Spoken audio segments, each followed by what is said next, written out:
পঞ্চম শ্রেণীর আমার সকল প্রিয় ছাত্রছাত্রীরা, তোমাদের সকলকে অভিনন্দন জানাচ্ছি আজকের গণিত ক্লাসে। আশা করি তোমরা সবাই ভালো আছো। এটার একটি কাঠামোবদ্ধ অঙ্ক করব। তো আসো আমরা অঙ্কটি দেখি।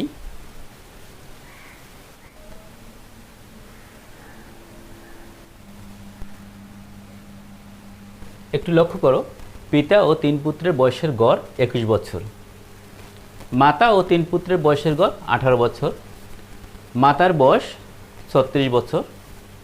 ক নম্বরে আমার বের করতে হবে 3 পুত্রের গড় বয়স কত। খ নম্বরে বের করতে হবে পিতার বয়স কত। গ নম্বরে বের করতে হবে মাতা, পিতা ও 3 পুত্রের গড় বয়স কত। তো আমরা ক থেকে শুরু করলাম। এখানে 3 পুত্রের গড় বয়স বের করতে হবে। এখন দেখো, পিতা ও 3 পুত্র দেওয়া আছে, গড় 21 বছর বয়স। আবার মাতা ও 3 পুত্র আছে 18 বছর। আমি কোনটা নেব? হ্যাঁ, যেহেতু এখানে মাতার বয়সটা দেওয়া আছে, সেহেতু আমরা মাতা ও 3 পুত্রের যে গড় বয়স সেটা দিয়ে শুরু করব। তো মাতা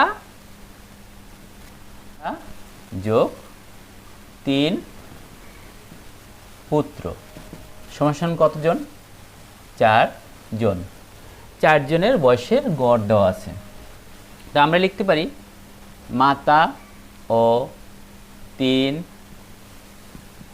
পুত্রের বয়সের গড় কত? 18 বছর। তো মাতা ও 3 পুত্রের বয়সের সমষ্টি আমরা কিভাবে বের করব? সমষ্টি গুণ দিয়ে আমরা বের করব। আমরা কি দ্বারা গুণ দেব? এই 4 দ্বারা গুণ দেব। দেখো, 18 গুণ 4, কারণ কি এখানে হলো 4 জন। তা আমি গুণ করলে কত আসে? 4 32 2, হাতের হলো 3, 4 একে 4 আর 3 7, মানে 72 বছর।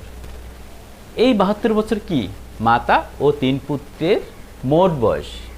কিন্তু আমার তো মাতার বয়সটা দেওয়া আছে, তা আমরা লিখতে পারি 3 পুত্রের মোট বয়স কত বলো তো? এই 72 থেকে মাতার বয়স বাদ হবে। কত মাতার বয়স বাদ হবে? 36 বছর বাদ হবে। তো 72 থেকে যদি আমি 36 বিয়োগ দিই, কত আসে? 36 বছর। এই 36 বছর হলো 3 পুত্রের মোট বয়স। আমার জানতে চেয়েছে যে 3 পুত্রের গড় বয়স কত। অতএব আমি লিখতে পারি যে 3 পুত্রের গড় বয়স সমান 36 ভাগ 3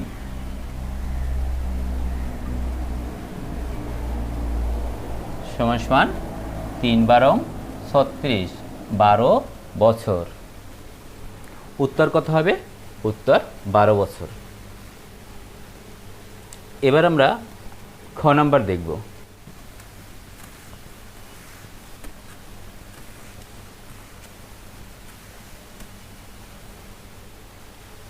খ নাম্বার আমার বের করতে হবে যে পিতার বয়স কত।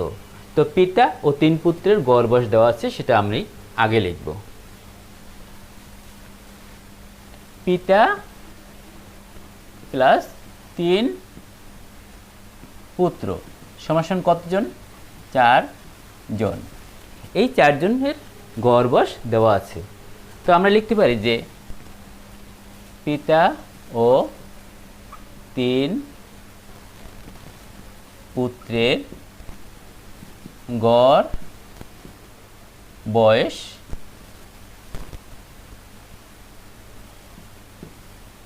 কত বছর? 21 বছর। তাহলে পিতা ও 3 পুত্রের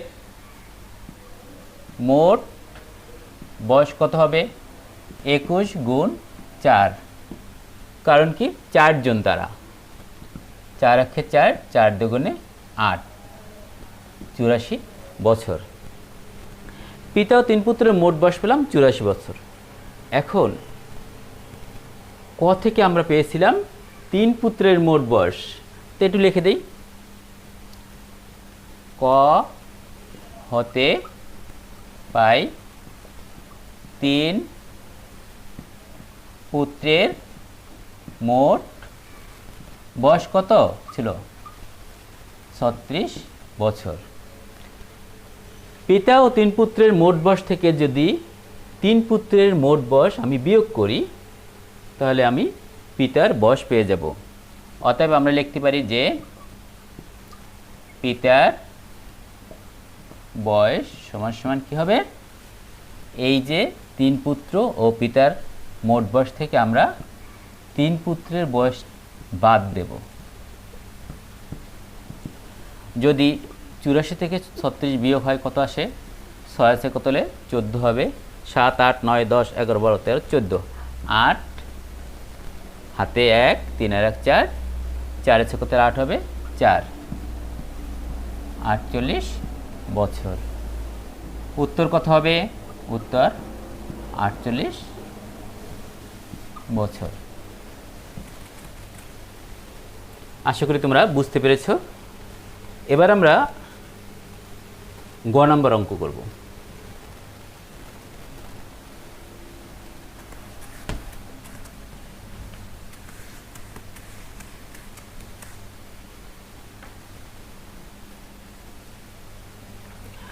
গ নম্বর আছে যে পিতা মাতা ও 3 পুত্রের গড় বয়স কত? তাহলে পিতা মাতা ও 3 পুত্রের মোট বয়স আগে আমরা বের করে নেব। পিতার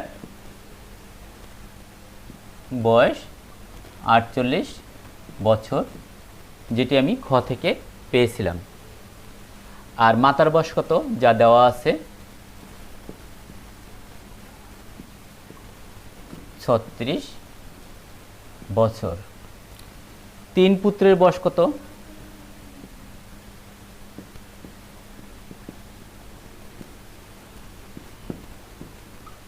এখানেও 36 বছর।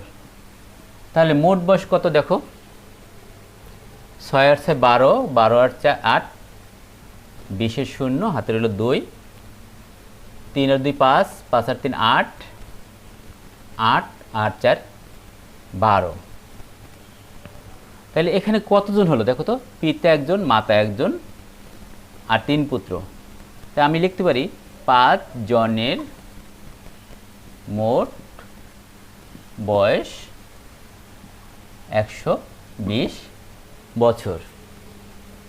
এখন পিতা মাতা ও 3 পুত্রের মোট বয়সটা আমি বের করলাম। আমার চেয়েছে গড় বয়স। তাহলে আমরা লিখতে পারি যে 5 জনের গড় বয়স 120 ভাগ 5। যদি আমরা 120কে 5 দ্বারা ভাগ দেই কত আসে দেখো? 5 দুগুণে 10, 0 কেটে 2 নামলো, 0 নামলো, 4 5 20, কত? 24 বছর। আশা করি বুঝতে পেরেছো যে পিতা মাতা ও 3 পুত্রের গড় বয়স আমরা কিভাবে বের করলাম। উত্তর কত হবে? উত্তর 24 বছর। আজ এতটুকু থাকবে। তোমরা একটি বাড়ির কাজ নেবে।